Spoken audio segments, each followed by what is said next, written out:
afternoon. Busy-busy ako ngayon. Nag-general cleaning si Lola Bells. At alam nyo naman na madali na yung biyahe ko. Hindi nagulat talaga ako. Usually 15 days bago magdating ang visa. Bago dumating yung passport. But, syempre, nandito na siya ngayon. Nagulat ako talaga. Talagang 7 days pa lang ngayon, guys. Ewan ko lang, ha?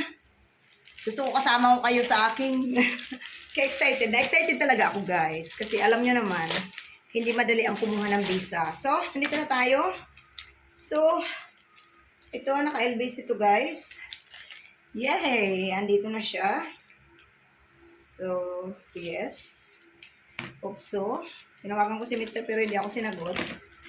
Hindi niya kasi alam na ganun ang aking mga... Nag-general cleaning ako, guys. Andito na yung ating passport. Yung ating pasaporte ay narito na. For 7 days, nandito na kaagad. I don't know how. Ay. I don't know.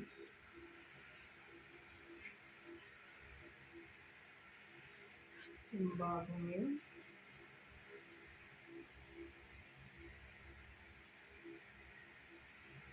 Yay! Approve yung visa natin, guys, for Europe. Mayroon na tayong visa 2024 to 2025.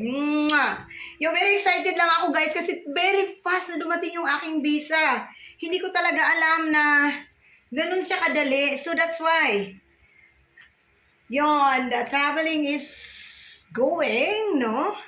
Very busy ang Lola Bells ngayon. Talagang, ayan, na-approve yung aking visa. Thank you very much.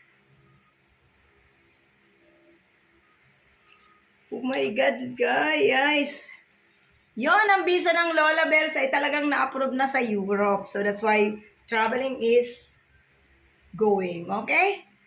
Yun lang, guys. Na-share ko lang sa inyo kasi talagang super excited ako. Hindi nabigla ako kasi dumating kaagad. Alam mo naman na 7 days pa lang today.